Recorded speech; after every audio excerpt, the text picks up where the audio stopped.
जय श्री राम। आज हम बात करने वाले हैं उपच्य भाव के बारे में। ज्योतिष में उपच्य भाव का अपना ही एक महत्व है और वो महत्व इसलिए क्योंकि उपच्य भाव हमें ये बताते हैं कि जीवन में आपको तकदीर का साथ मिले या नहीं मिले कोई बात नहीं, आप अपनी तकदीर का निर्माण स्वयं अपने बलबूते पर करेंगे। और यही उपच्य भाव का जो है एक निष्कर्ष है। देखिए, जीवन में दो तरह के लोग होते हैं। एक वो जिनका तकदीर हमेशा ही उनका साथ देता है, काम करने के लिए अपॉर्चुनिटीज पे अपॉर्चुनिटीज उनको मिलती है, जीवन में सरलतम परिस्थितियां मिलती है, अनुकूल परिस्थितियों का लाभ उठाते हुए कम से कम समय में ज़्यादा से ज़्यादा तरक्की करते हैं। ये वो लोग होते हैं जिनके 1, 5, 9 यानी कि त्रिकोण भाव बली अवस्था में होते हैं। परंतु जीवन में सभी को जो है किस्मत का साथ नहीं मिलता। कुछ लोग ऐसे होते हैं जो तकदीर के धनी नहीं होते हैं, परंतु वो किसी भी प्रकार की तकदीर में भरोसा ही नहीं करते हैं, क्योंकि उन्हें अपने आप पर विश्वास होता है और अपनी तकदीर का निर्माण स्वयं अपने बलबूते पे ही करके बताते हैं। ये वो लोग होते हैं जिनके उपच्य भाव कुंडली में बली अवस्था में होते हैं। अगर हम उपच्य भाव की बात करें तो कुंडली में तीसरा घर, ये छठा घर, 10वां घर और ये 11वां घर, इन 4 घरों को हम उपच्य भाव कहते हैं। यदि हम इन 4 घरों का बारी बारी से यदि अध्ययन करें तो हमें उपच्य भाव को समझने में काफी सरलता होगी। तो आइए हम इन उपच्य भाव के बारे में जानने का प्रयास करते हैं। और आगे बढ़ने से पहले आपने अगर चैनल को अभी तक सब्सक्राइब नहीं किया है तो आप इसे ज़रूर सब्सक्राइब कर लीजिए, क्योंकि मैं आपके लिए इस तरह की वीडियो लगातार लेके आते रहता हूं। और ना सिर्फ वीडियो लेके आता हूं बल्कि इस इंटेंशन के साथ वीडियो बनाता हूं कि हर हाल में किसी भी तरह से आपके नॉलेज में कुछ न कुछ ऐड ऑन ज़रूर कर सकूं। और इस काम को करने के लिए मुझे प्रेरणा की ज़रूरत पड़ती है, और आपका लाइक, कमेंट, शेयर करना और चैनल को सब्सक्राइब करना मेरे लिए हमेशा ही प्रेरणादायक रहता है। उम्मीद करता हूं कि आप मेरे प्रयासों का समर्थन चैनल को सब्सक्राइब करके और वीडियो को लाइक, कमेंट और शेयर करके ज़रूर करेंगे। तो अगर वीडियो अच्छा लगे तो इसे लाइक, कमेंट और शेयर ज़रूर कीजिए और चैनल को अभी सब्सक्राइब ज़रूर कर लीजिए। तो आइए आगे बढ़ते हैं। देखिए, कुंडली में ये जो 4 घर होते हैं, तीसरा घर, छठा घर, 10वां घर और ये 11वां घर, इन 4 घरों को हम उपच्य भाव कहते हैं। और उपच्य भाव का मतलब ये होता है कि इन घरों के अंदर जो कोई भी ग्रह बैठता है, उन ग्रहों के कारकत्व से संबंधित ग्रोथ व्यक्ति को जीवन में बढ़ती हुई उम्र के साथ में मिलती है। जैसे जैसे वक्त आगे बढ़ेगा वैसे वैसे व्यक्ति को जो है ग्रोथ मिलती जाएंगी। जैसे जैसे व्यक्ति की उम्र बढ़ेगी वैसे वैसे जीवन में जो है सफलताएं मिलती चली जाएंगी। उपच्य भाव हमें ये बताते हैं कि तकदीर का साथ नहीं मिले तो कोई बात नहीं, आपको घबराने की जरूरत नहीं है। आप मेहनत कीजिए और मेहनत के दम पर आप अपने कौशल का निर्माण कीजिए, और फिर विपरीत परिस्थितियों में काम करते हुए तमाम प्रकार की बाधाओं को पार करते हुए आप अपनी कार्य कुशलता और दृढ़ इच्छा शक्ति के दम पर आप अपने तकदीर का निर्माण खुद कीजिए। तो ये हमें अपनी तकदीर का निर्माण करने की बात कहते हैं, मेहनत करने की बात करते हैं, अपने कौशल की बात करते हैं, अपनी संघर्ष क्षमता की बात करते हैं, जीवन में विपरीत परिस्थिति से लड़ने की बात करते हैं, बाधाओं से पार पाने की बात करते हैं। अपनी कार्य कुशलता की बात करते हैं, दृढ़ इच्छा शक्ति की बात करते हैं। इसलिए ज्योतिष में उपपच्य भाव को बड़ी ही महत्वपूर्ण जो है माना जाता है। तो आइए हम इन चारों भावों का जो है बारी बारी से अध्ययन करते हैं, जिससे कि हम उपपच्य भाव को ज़्यादा अच्छी तरह से समझ सकें। देखिए, उपपच्य भाव की शुरुआत होती है तीसरे घर से, और तीसरे घर का मतलब होता है कि पराक्रम और साहस। तो सबसे पहले मैसेज हमें यह मिलता है कि आपको परिस्थितियां चाहे कैसी ही मिले, कोई बात नहीं, आपको साहस के साथ में काम लेना है और निडर होकर काम करना है। तीसरा घर हमें अपने मेहनत की बात करता है। उपपच्य भाव कहते हैं कि आप मेहनत कीजिए।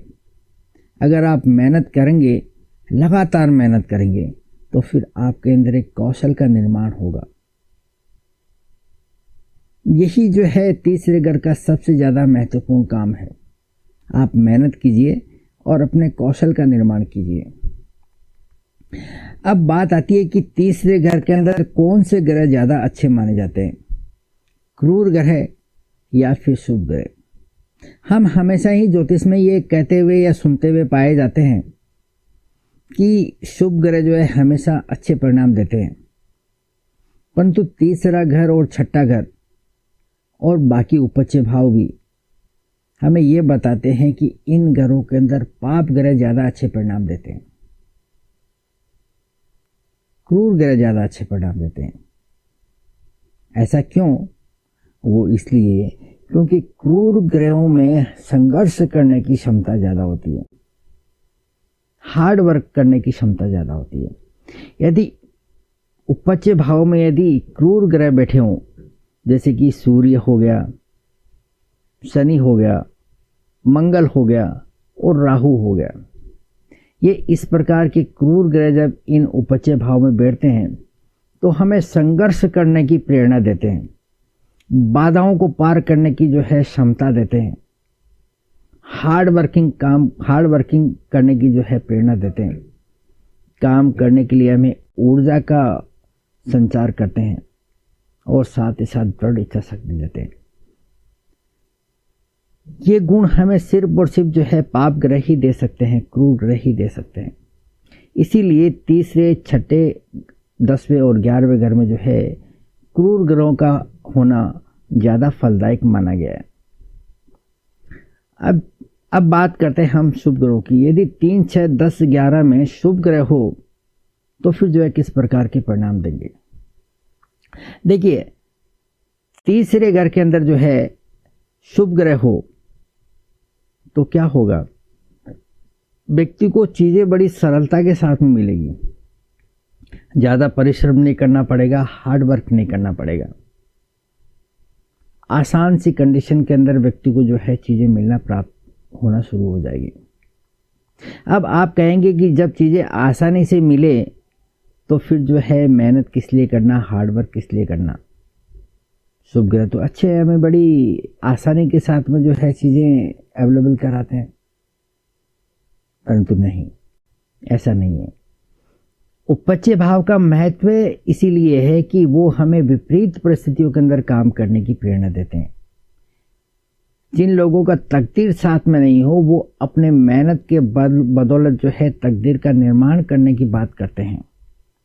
यदि यहाँ पर शुभ ग्रह आए और चीज़ें बड़ी आसानी के साथ मिलने शुरू हो गई, परंतु जब मुश्किल परिस्थितियाँ आएंगी, विपरीत परिस्थितियाँ आएंगी और जब कड़ी मेहनत करने की बात आएंगी, तो शुभ ग्रह हमें जो है कड़ी मेहनत करने की प्रेरणा नहीं दे पाते हैं। इस वजह से जो मिला हुआ है वो धीरे धीरे कम होता चला जाता है और व्यक्ति को आगे बढ़ने के लिए जो है इंस्पिरेशन जो है नहीं मिल पाती है, इसलिए व्यक्ति जो है वहीं पे रुक जाता है। इसलिए तीसरे घर के अंदर शुभ ग्रहों का होना अच्छा नहीं माना जाता है। यहाँ पर जो है क्रूर ग्रह सूर्य, मंगल, शनि और राहु, इन 4 ग्रहों को जो है अच्छा माना जाता है। अब मान लीजिए कि यहाँ पर जो है मंगल हो, मंगल तीसरे घर का जो है कारक ग्रह माना जाता है। यहाँ पर समझ लीजिए मंगल हो तो मंगल की सबसे बड़ी विशेषता होती है कि वो जिस घर के अंदर बैठता है पूरी ऊर्जा जो है उस घर के अंदर लगा देता है। तो मंगल तीसरे घर के अंदर बैठा है तो यहाँ ऊर्जा का संचार करेगा, मसल्स पावर जो है व्यक्ति के अंदर देखने को मिलेगी। जब व्यक्ति ऊर्जावान होगा तो कड़ी मेहनत करने की जो है क्षमता रखेगा, और मंगल जो है कड़ी मेहनत करने की जो है क्षमता भी देता है। जब व्यक्ति एक ही काम को जो है बार बार करेगा, लगातार करेगा, पूरी मेहनत के साथ में करेगा, तो उसके अंदर एक कौशल का निर्माण भी होगा। और यही जो है सबसे बड़ी बात है, जब कौशल का निर्माण हो गया तो फिर जो है व्यक्ति आगे बढ़ता है, विभिन्न परिस्थितियों के अंदर काम करने की क्षमता रखता है। अब तीसरे घर की जो है एक खासियत और है कि तीसरा घर जो है काम त्रिकोण का पहला भाव माना जाता है। यहीं से जो है इच्छाओं की शुरुआत होती है। किसी चीज के प्रति आकर्षण जो है तीसरे घर से जो है बढ़ता है। जब आप किसी चीज के प्रति आकर्षित होंगे, किसी प्रकार की इच्छाओं को जाहिर करेंगे, तो उन इच्छाओं की पूर्ति करने के लिए जो है आप मेहनत करना शुरू करेंगे, लगातार मेहनत करना शुरू करेंगे, क्योंकि आपको उस चीज को पाने के लिए आपको मेहनत की जरूरत पड़ती है। और यहीं से आपको जो है प्रेरणा मिलती है कि मुझे मेहनत करना है। क्यों मेहनत करना है? क्योंकि मुझे वो पर्टिकुलर वो चीज़ चाहिए, इसलिए मुझे मेहनत करना है। इसीलिए जो है तीसरा घर हमें हमारी इच्छाओं को बढ़ाता है, और इच्छाएं बढ़ने के कारण व्यक्ति जो है ज़्यादा परिश्रमी और ज़्यादा हार्ड वर्किंग बन जाता है। अगर हम तीसरे घर की बात करें तो ये जो है उपपच्य भाव का जो है पहला भाव है, और यहीं से जो है हमारे हार्ड वर्किंग की शुरुआत करके हमारे तकदीर का निर्माण करने की दिशा में जो है पहला कदम हम यहीं से उठाते हैं। अब हम बात करते हैं छठे घर की। छठा घर संघर्ष को दिखाता है, छठा घर बाधाओं को दिखाता है,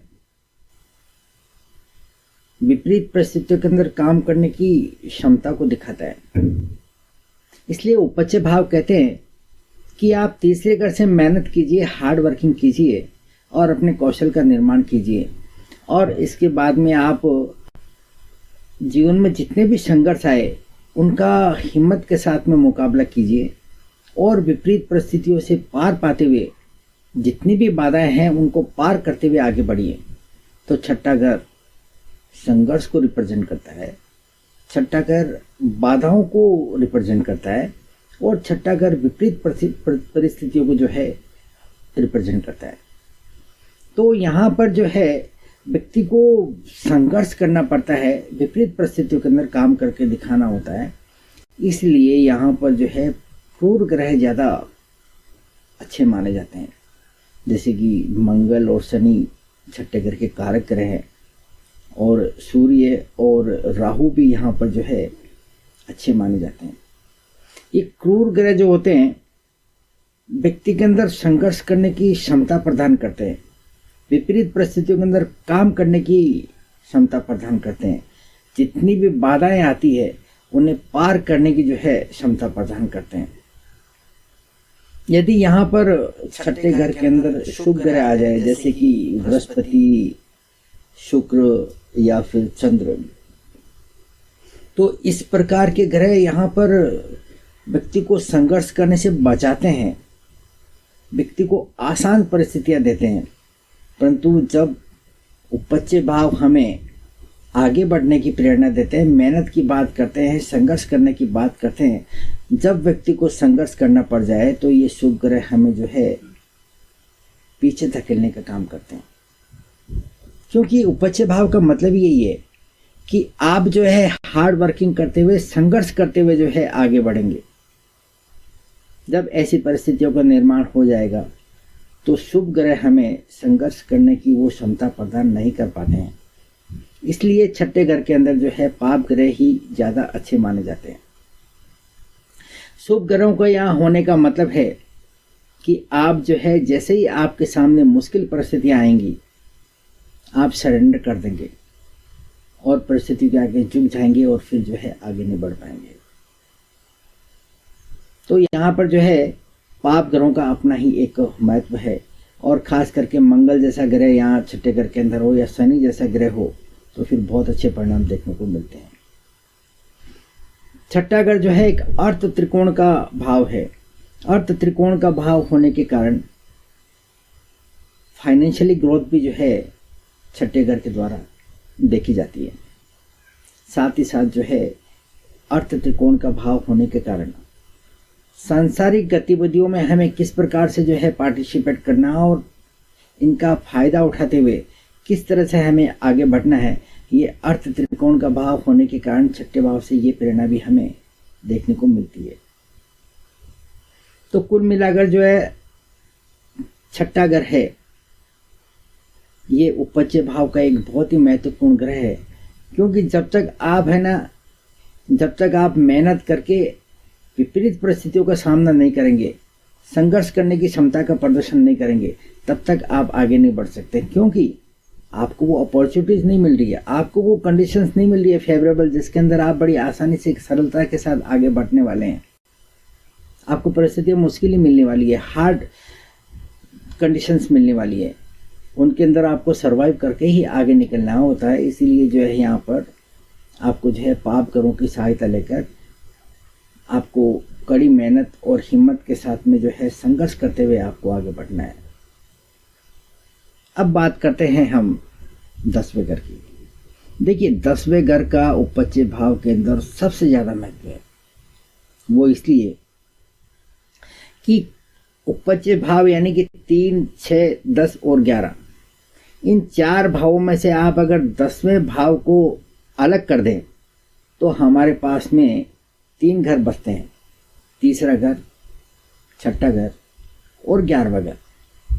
इन तीनों ही घरों को ज्योतिष में अच्छा नहीं माना जाता, इन्हें अशुभ घर माना जाता है, इन्हें त्रिसडाय भाव कहा जाता है।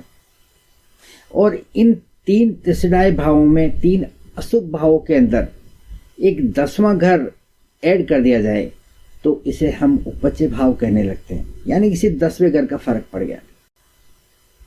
तीसरे घर से जो है आप जो है परेशानियां देखेंगे, दुविधाएं देखेंगे, विपरीत परिस्थितियां देखेंगे, और वहां से बाहर निकलने का मार्ग आपको जो है कहीं मिलता नहीं है।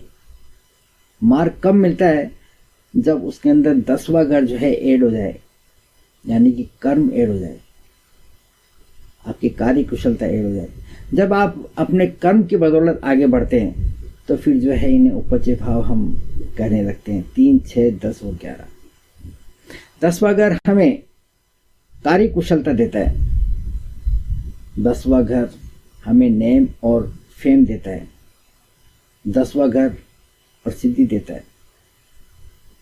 कुल मिलाकर जो है 10वां घर जो है कुंडली के अंदर जो है सबसे ज़्यादा महत्वपूर्ण घर होता है। ये पूरी कुंडली का पावर हाउस होता है।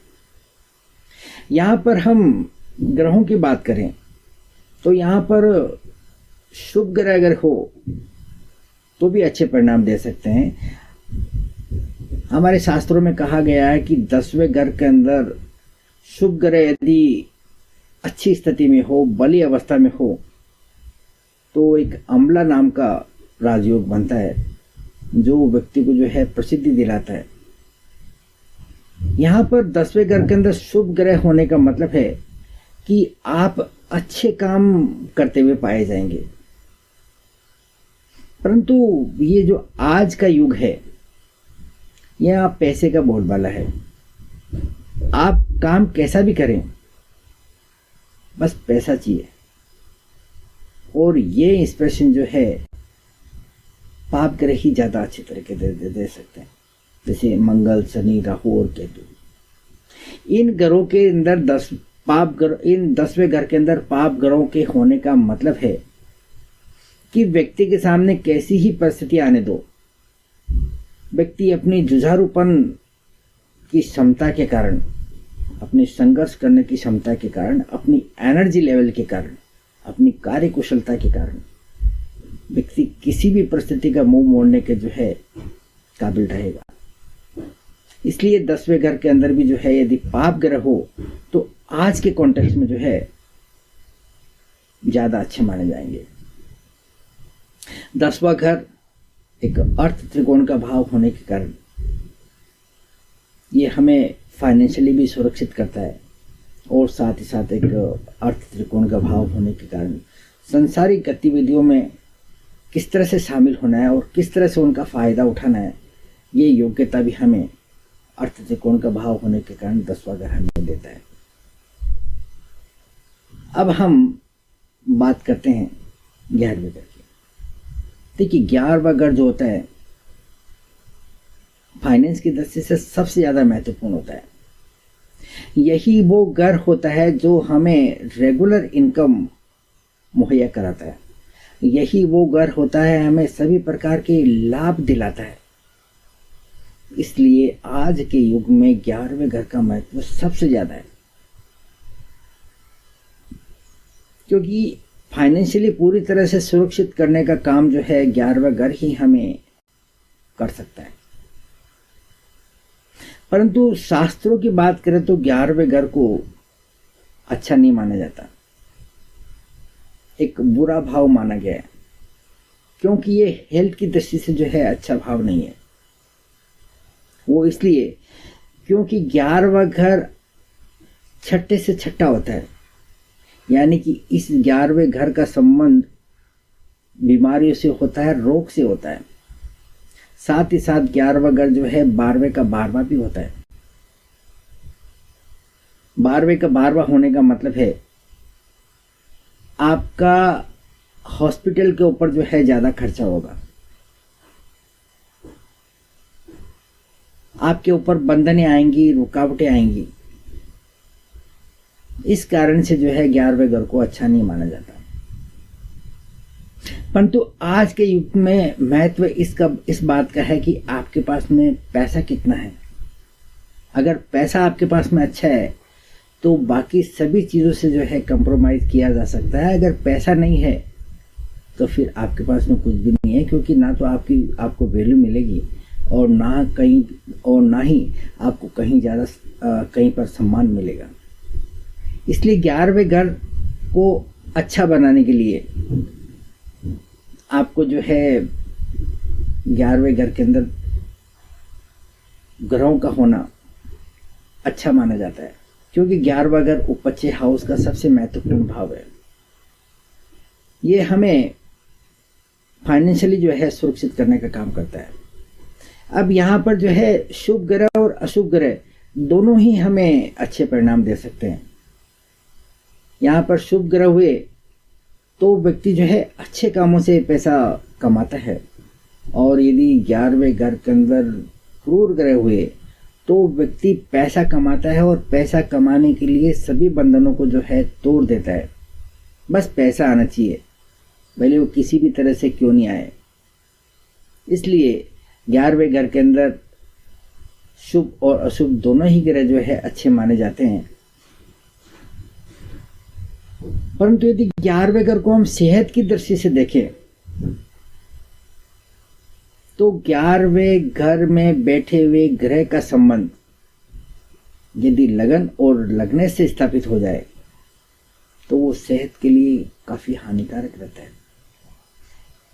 ये संबंध लगनेस के साथ में युति के द्वारा भी हो सकता है। ये संबंध लग्नेश के साथ में राशि परिवर्तन से भी हो सकता है। ये संबंध लग्नेश के साथ में आपस में दृष्टि संबंध से भी हो सकता है। 11वें घर में बैठा हुआ ग्रह यदि लगन को देख ले तो भी ये संबंध स्थापित होता है।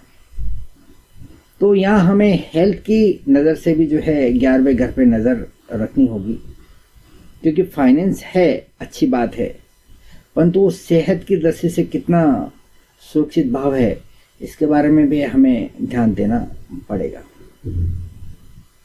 11वां घर की सबसे बड़ी खासियत यह है कि यह हमें दृढ़ इच्छा शक्ति देता है।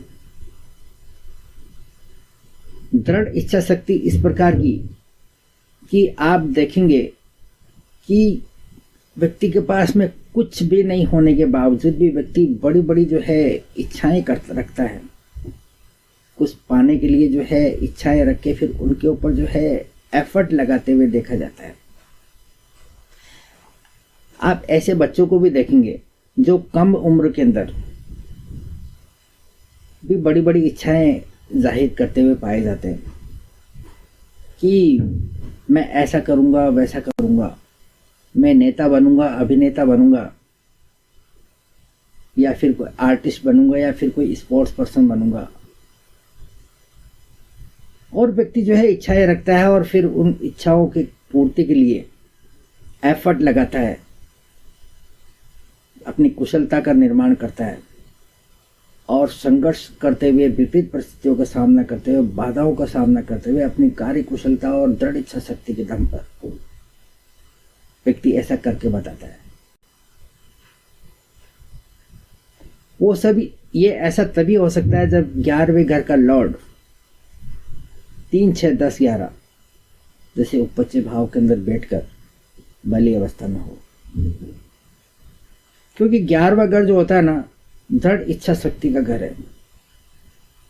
ये व्यक्ति के अंदर जो है उच्च लेवल की जो है इच्छा शक्ति का जो है संचार करता है। व्यक्ति विभिन्न प्रकार की इच्छाएं करता है और फिर उन इच्छाओं को पूरा करने के लिए पूरी मेहनत और शिद्दत के साथ में काम करते हुए पाया जाता है।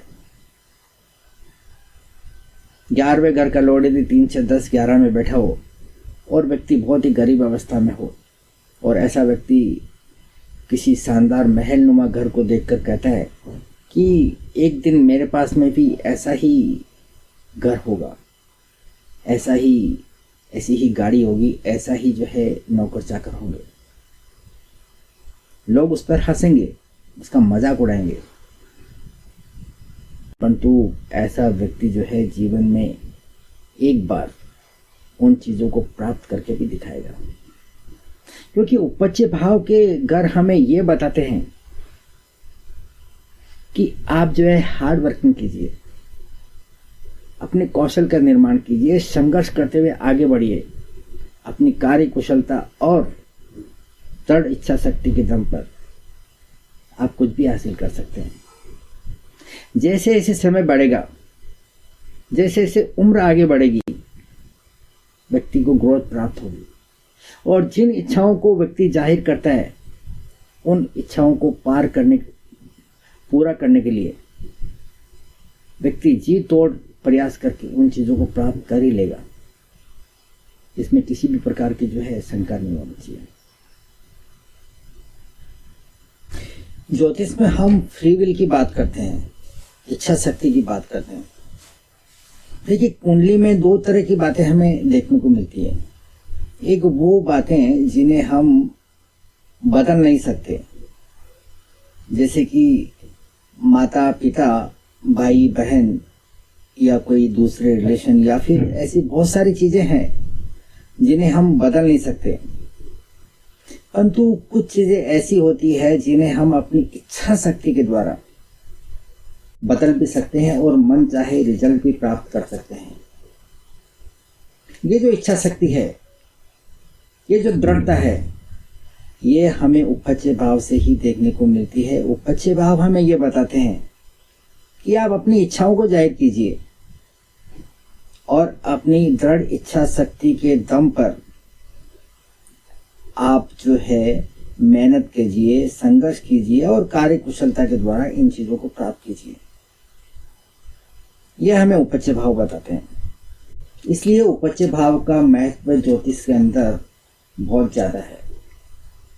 अगर हमें उपपच्य भाव को और ज़्यादा अच्छे तरीके से समझना है तो हमें काल पुरुष की कुंडली को समझना होगा। देखिए, काल पुरुष की कुंडली के अंदर लगन के अंदर जो है मेष राशि आती है और मेष राशि का लॉर्ड होता है मंगल, और लग्नेश मंगल 10वें घर के अंदर जाकर उच्च का होता है। लग्नेश यानी कि आप स्वयं, और लग्नेश का उच्च का होने का मतलब है कि लग्नेश जो है आप पूरे पावरफुल कहाँ पे होते हैं, शक्तिशाली कहाँ पे होते हैं? 10वें घर के अंदर। और 10वां घर किसका होता है? कर्म का। इसका मतलब सीधा और साफ है कि जब आप अपना कर्म करेंगे तो ही आप जो है शक्तिशाली हो सकते हैं, तो ही आप पावरफुल हो सकते हैं। और लग्नेश का संबंध किससे है? मंगल से। और 10वें घर में मकर राशि आती है और मकर राशि का लॉर्ड होता है शनि। इसलिए 10वें घर का संबंध किससे हुआ? शनि से। इसीलिए मंगल और शनि की युति कुंडली में केंद्र या त्रिकोण भाव के अंदर हो तो इससे उपपच्य भाव जो है बली होता है, निश्चित रूप से होता है। ऐसा व्यक्ति जो है कर्म योगी होता है। शनि और मंगल दोनों यदि आपस में संबंध बना लें, जैसे कि एक दूसरे की राशि में बैठ जाए या फिर एक दूसरे को दृष्टि दे दे या फिर दोनों की युति हो जाए, तो ये योग जो है व्यक्ति को कर्म योग्य बनाता है और उपपच्य भाव को बली बनाता है। अवैध मंगल और शनि का संबंध 3, 6, 10, 11 में बैठे हुए ग्रहों के साथ में स्थापित हो जाए तो उपपच्य भाव की ताकत और ज्यादा बढ़ जाती है, उपपच्य भाव और ज्यादा क्षमतावान हो जाते हैं। अगर हम उपपच्य भाव के डिस्ट्रीब्यूशन की बात करें तो आप काल पुरुष की कुंडली को देखिए। तीसरे और छठे घर के अंदर बुध की राशि आती है। तीसरे घर के अंदर बुध की मिथुन राशि और छठे घर के अंदर बुध की कन्या राशि। और 10वें और 11वें घर की हम बात करें तो 10वें घर के अंदर शनि की मकर राशि और 11वें घर के अंदर शनि की कुंभ राशि आती है। यानी कि 10वें और 11वें घर का स्वामी हुआ शनि और तीसरे और छठे घर का स्वामी हुआ बुध। कुल मिलाकर हम ये कह सकते हैं कि काल पुरुष की कुंडली के आधार पर उपपच्य भाव का डिस्ट्रीब्यूशन इन दो ग्रहों के बीच में हुआ, बुध और शनि के बीच में। ये दो ग्रह हमें इस बात की तरफ इशारा करते हैं कि आप जो है इन ग्रहों के अनुसार काम कीजिए। बुध बुद्धि का कारक है और शनि कर्म का कारक है। शनि डिसिप्लिन और अनुशासन का कारक है, शनि हार्ड वर्किंग का कारक है। अगर हम इन दोनों ग्रहों को क्लब करके प्रेडिक्शन करें तो हम कह सकते हैं कि आप जो है बुद्धिमत्ता का इस्तेमाल करते हुए मेहनत और परिश्रम के साथ में काम कीजिए, आपको जीवन में जरूर सफलता मिलेगी। और यदि बुध और शनि आपस में किसी भी तरह से संबंध बना लें, बुध और शनि चाहे युति में आ जाए या फिर एक दूसरे को परस्पर देख ले या फिर एक दूसरे की राशि में बैठ जाए, तो व्यक्ति जो है बहुत ही परिश्रमी और हार्ड वर्कर होता है और अपनी बुद्धिमत्ता का इस्तेमाल करते हुए जीवन में सफलता प्राप्त करता है। अब यदि बुध और शनि का संबंध 3, 6, 10 और 11 इन भावों में बैठे हुए ग्रहों के साथ में संबंध स्थापित कर ले तो उपपच्य भाव की ताकत कई गुना बढ़ जाती है। उपपच्य भाव में बैठे हुए ग्रह बुध और शनि के साथ में युति कर ले या फिर दृष्टि संबंध स्थापित हो जाए या फिर एक दूसरे की राशि में बैठ जाए तो फिर उपपच्य भाव जो है कमाल के ताकत पर होते हैं। इसके अलावा हम उपपच्य भाव को और ज्यादा ध्यान पूर्वक देखें तो यहां पर 3 और 11 ये दो काम त्रिकोण के भाव है। ये काम त्रिकोण के भाव व्यक्ति के अंदर इच्छाएं प्रकट करते हैं। व्यक्ति विभिन्न प्रकार की इच्छाएं रखता है,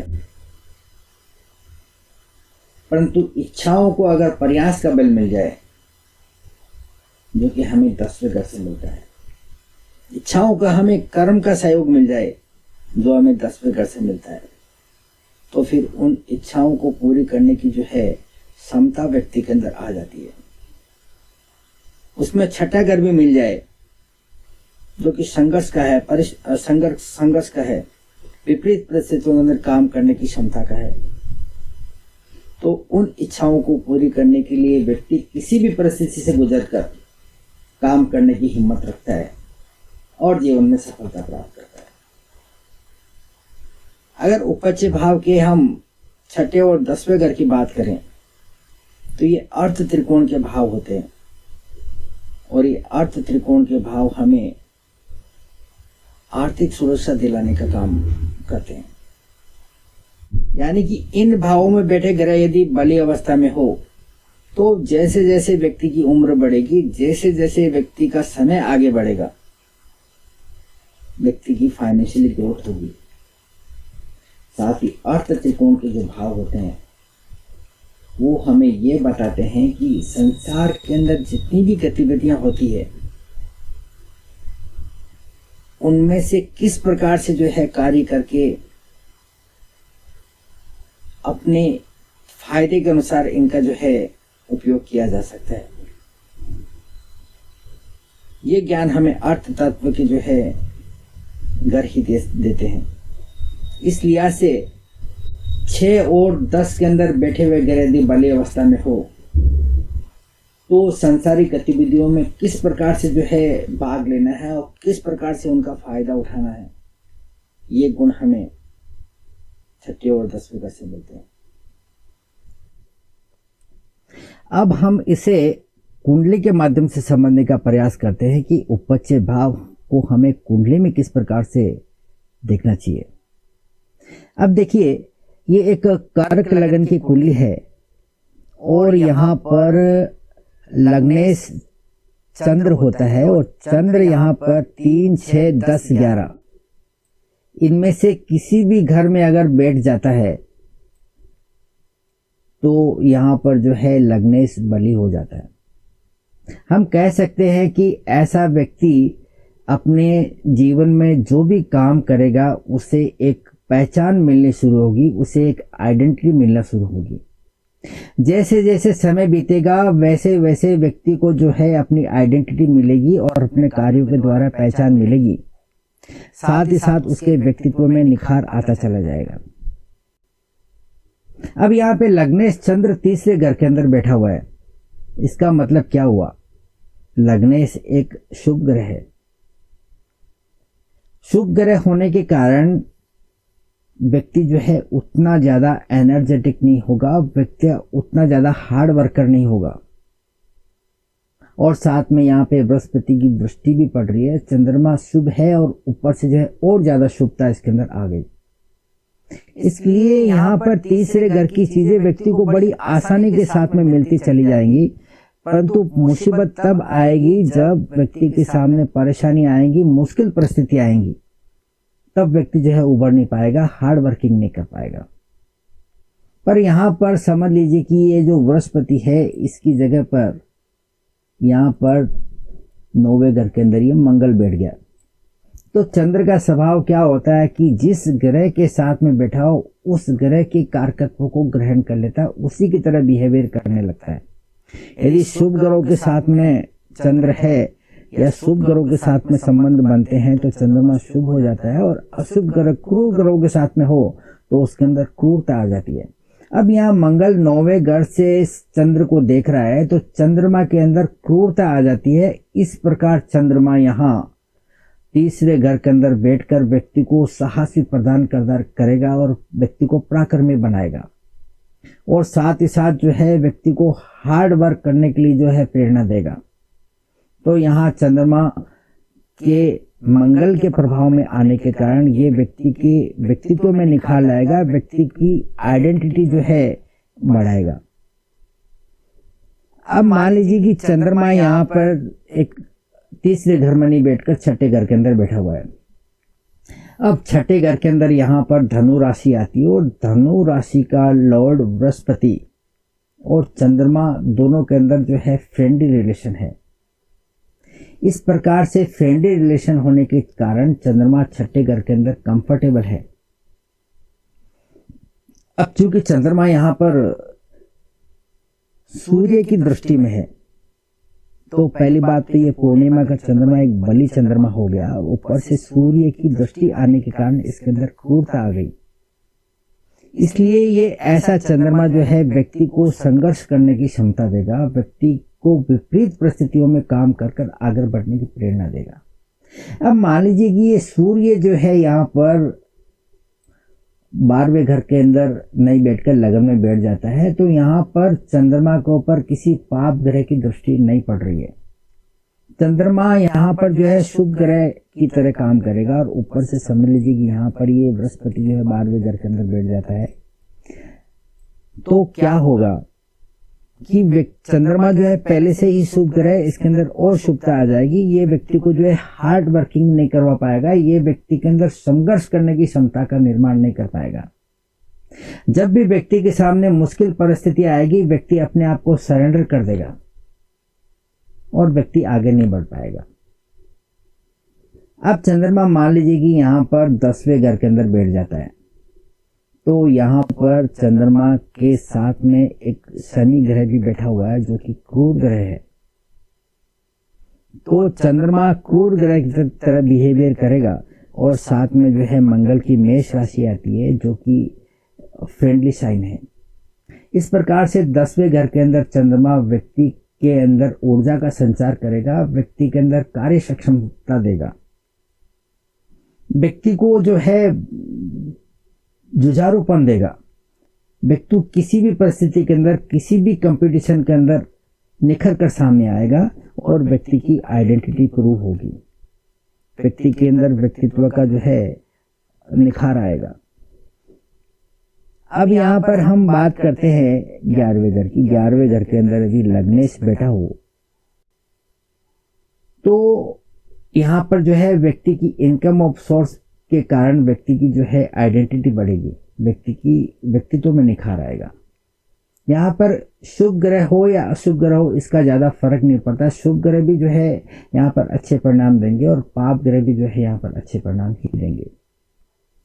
अब बात करते हैं हम सेकंड हाउस की। सेकंड हाउस के अंदर सिंह राशि आती है और सिंह राशि का लॉर्ड बनता है सूर्य। सूर्य यहाँ पर तीसरे घर में, छठे घर में, 10वें घर में या 11वें घर में, इनमें से किसी भी भाव में बैठेगा तो इसका मतलब ये हुआ कि उपच्य भाव बलि अवस्था में आ जाएंगे। दूसरा घर जो है यहाँ पर बलि हो जाएगा। दूसरा घर का बलि होने का मतलब है, दूसरा घर जो है फाइनेंस को रिप्रेजेंट करता है। व्यक्ति की फाइनेंशियल कंडीशन जो है दिनों दिन जो है इम्प्रूव होते चली जाएंगी जैसे जैसे व्यक्ति की उम्र बढ़ेगी या जैसे जैसे समय आगे बढ़ेगा व्यक्ति का फाइनेंस बढ़ेगा। दूसरा घर जो है कुटुंब का भी होता है, तो जैसे जैसे समय आगे बढ़ेगा, जैसे जैसे व्यक्ति की उम्र बढ़ेगी, व्यक्ति का जो है कुटुंब जो है बढ़ता चला जाएगा, व्यक्ति के कुटुंब में विस्तार होगा। अब बात करते हैं हम तीसरे घर की। तीसरे घर के अंदर जो है यहाँ पर बुध की राशि आती है और बुध यहाँ पर तीसरे घर के अंदर ही बैठा हुआ है। इसका मतलब ये हुआ कि जैसे जैसे समय आगे बढ़ेगा, जैसे जैसे व्यक्ति की उम्र बढ़ेगी, वैसे वैसे व्यक्ति का कौशल बढ़ेगा, व्यक्ति के जो है संपर्क बढ़ेंगे, व्यक्ति की कम्युनिकेशन स्किल जो है दिनों दिन बढ़ती चली जाएंगी। अब बात करते हैं हम चौथे घर की। चौथे घर के अंदर जो है यहाँ पर शुक्र की तुला राशि आती है और तुला राशि का लॉर्ड बनता है शुक्र।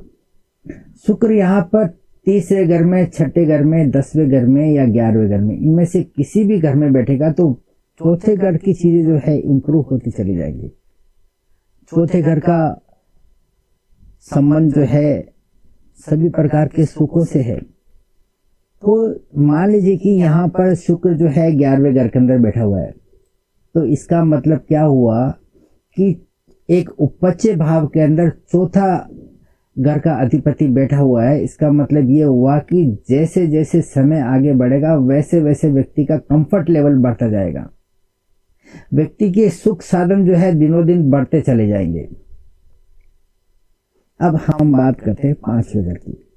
पांचवें घर के अंदर मंगल की वृश्चिक राशि आती है और पांचवें घर का लॉर्ड मंगल 3, 6, 10, 11 इनमें से किसी भी घर के अंदर बैठता है तो पांचवें घर की चीजें जो है इंप्रूव होना शुरू हो जाएगी समय के साथ साथ। मान लीजिए कि यहाँ पर जो है मंगल 10वें घर के अंदर बैठता है, तो इसका मतलब ये हुआ कि जैसे जैसे समय आगे बढ़ता चला जाएगा वैसे वैसे व्यक्ति की इंटेलिजेंसी बढ़ती चली जाएगी, क्योंकि पांचवा घर इंटेलिजेंसी का है, पांचवा घर संतान का है। तो जैसे जैसे समय आगे बढ़ेगी, जैसे जैसे उम्र बढ़ेगी, व्यक्ति की जो है संतान भी बढ़ते चली जाएंगी। पांचवा घर मनोरंजन का है, जैसे जैसे समय बढ़ता चला जाएगा व्यक्ति का मनोरंजन भी जो है दिनों दिन बढ़ता चला जाएगा। पांचवा घर आर्ट का है, व्यक्ति किसी आर्ट के काम से जुड़ा हुआ है तो व्यक्ति के आर्ट के अंदर दिनों दिन बढ़ोतरी होती चली जाएंगी। अब हम बात करते हैं छठे घर की। छठे घर की धनु राशि का लॉर्ड बनता है बृहस्पति। बृहस्पति यदि 3, 6, 10, 11 इनमें से किसी भी घर में बैठेगा तो उस घर की जो है बढ़ोतरी होनी निश्चित है। अब छठे घर के अंदर जो है क्या क्या चीज आती है वो हमें समझना जरूरी है। छठे घर के अंदर छठा घर डिसिप्लिन का है, तो जैसे जैसे समय आगे बढ़ेगा व्यक्ति अपने आप को जो है डिसिप्लिन करता चला जाएगा। छठा घर सेवा भाव का है, जैसे जैसे व्यक्ति की उम्र बढ़ेगी, जैसे जैसे समय आगे बढ़ेगा व्यक्ति का सेवा भाव जो है बढ़ता चला जाएगा। अब छठा घर जो है रोग और बीमारियों का भी है। इसका मतलब ये हुआ कि उम्र के साथ साथ व्यक्ति के रोग भी बढ़ते चले जाएंगे, व्यक्ति विभिन्न प्रकार की बीमारियों से गिरता हुआ चला जाएगा। पर यहाँ हमें एक बात ध्यान में रखनी होगी, छठा घर रोग और बीमारियों का होता है तो यहाँ पर डॉक्टर भी जो है बीमारियों से ही संबंध रखता है, नर्स भी बीमारियों से ही संबंध रखती है और यहाँ पर मेडिकल डिपार्टमेंट में काम करने वाले हर शख्स का संबंध किसी न किसी प्रकार की बीमारी से ही होता है।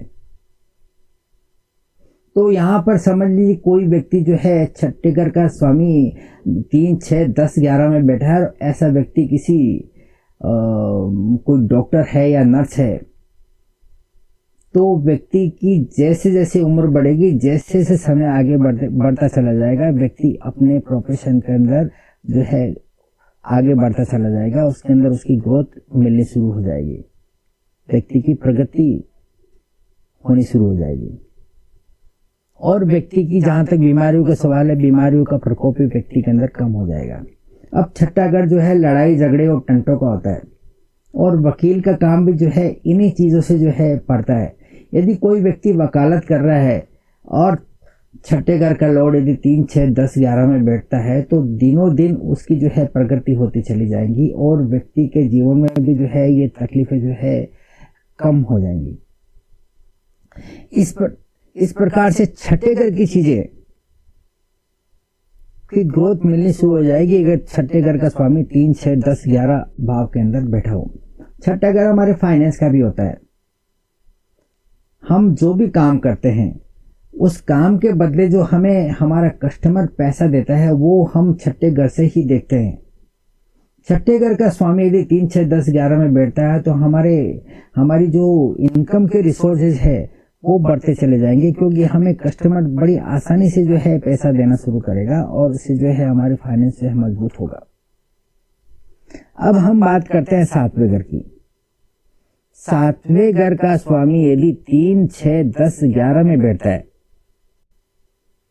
तो हमारी रिलेशनशिप दिनों दिन बढ़ती चली जाएंगी। जैसे जैसे उम्र बढ़ेगी व्यक्ति की, वैसे वैसे जो है व्यक्ति की रिलेशनशिप जो है बढ़ती चली जाएंगी। सातवां घर जो है बिजनेस में पार्टनरशिप का होता है।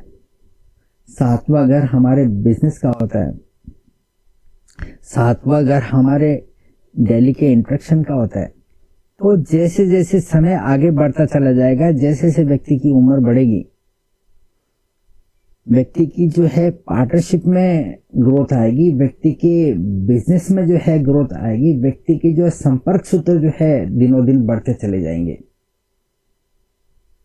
आठवें घर की बात करते हैं। आठवें घर का लॉर्ड बनता है शनि। शनि यदि 3, 6, 10, 11 भाव के अंदर बैठा हो, जैसे कि यहाँ पर ये 10वें घर के अंदर बैठा हुआ है।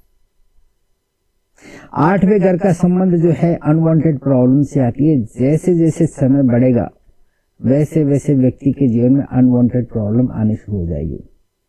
परंतु यहाँ व्यक्ति 8वें घर से कनेक्टिविटी करके कोई काम शुरू करता है तो व्यक्ति की ये परेशानियां जो है कम होके उस काम के अंदर ग्रोथ मिलनी शुरू हो जाएगी। जैसे कि कोई व्यक्ति है 8वें घर का लोग 3, 6, 11 में बैठा हुआ है और वो व्यक्ति जो है किसी इंश्योरेंस के काम से जुड़ा हुआ है या फिर किसी रिसर्च वर्क में लगा हुआ है या फिर वो कोई एस्ट्रोलॉजर है या फिर वो किसी प्रोडक्शन लाइन में लगा हुआ है या फिर कोई इलीगल एक्टिविटीज में लगा हुआ है। तो ऐसा व्यक्ति जो है जैसे जैसे समय आगे बढ़ेगा, जैसे जैसे उसकी उम्र बढ़ेगी, इन कामों के अंदर व्यक्ति को जो है ग्रोथ मिलने शुरू हो जाएगी। बात करते हैं 9वें घर की। 9वें घर का लॉर्ड बृहस्पति यदि 3, 6, 10, 11 भाव के अंदर बैठा हो, जैसा कि इस कुंडली के अंदर 9वें भाव का बृहस्पति 11वें घर के अंदर बैठा हुआ है, इसका मतलब ये हुआ कि जैसे जैसे समय आगे बढ़ेगा व्यक्ति का किस्मत जो है जागना शुरू होगा, व्यक्ति का भाग्य के अंदर जो है बढ़ोतरी होनी शुरू होगी। 10वां घर पिता का है, पिता से सहयोग जो है दिनों दिन बढ़ता चला जाएगा। बात करते हैं 10वें घर की। 10वें घर के अंदर मंगल की मेष राशि आती है और मेष राशि का लॉर्ड मंगल यहाँ 10वें घर के अंदर ही बैठा हुआ है। इसका मतलब हुआ कि जैसे जैसे व्यक्ति की उम्र बढ़ेगी, जैसे जैसे समय आगे बढ़ेगा, व्यक्ति को नेम और फेम मिलेगा। व्यक्ति अपनी कार्य क्षमता के द्वारा बड़े बड़े काम करेगा और व्यक्ति को जीवन में बड़ी सफलताएं मिलेंगी। 11वें घर का जहां तक सवाल है, 11वें घर के अंदर शुक्र की जो है वृषभ राशि आती है और वृषभ राशि का लॉर्ड शुक्र यदि 3, 6, 10, 11 भाव के अंदर बैठता है, मान लीजिए कि ये जो शुक्र है ये यहाँ पर जो है 6ठे घर के अंदर बैठ गया है, तो इसका मतलब हुआ कि जैसे जैसे समय आगे बढ़ेगा वैसे वैसे व्यक्ति की जो है इनकम ऑफ रिसोर्सेज जो है बढ़ने शुरू होंगे। व्यक्ति का जो है फाइनेंस बढ़ेगा, व्यक्ति के लाभ जो है दिनों दिन बढ़ते चले जाएंगे। बात करते हैं 12वें घर की। 12वें घर का लॉर्ड यहाँ बनता है बुध। बुध यदि 3, 6, 10, 11 के अंदर बैठता है, जैसा कि यहाँ पर आप देखेंगे बुध जो है 3रे घर के अंदर बैठा हुआ है, तो इसका मतलब ये हुआ कि 12वें घर की चीजों के अंदर जो है बढ़ोतरी होंगी, 12वें घर की चीजों के अंदर ग्रोथ होंगी। जैसे जैसे समय आगे बढ़ेगा व्यक्ति के जो है इन्वेस्टमेंट बढ़ेंगे, व्यक्ति के जो है खर्चे बढ़ेंगे। अब यहाँ पर जो है बुध खुद की राशि के अंदर बैठा हुआ है, उच्चतम पोजीशन में है, इसलिए यहाँ बुध अच्छे परिणाम देगा। अगर ये बुध जो है किसी पाप ग्रह के अंदर प्रभाव में आता है तो यहाँ पर और भी ज्यादा अच्छे परिणाम देना शुरू करेगा।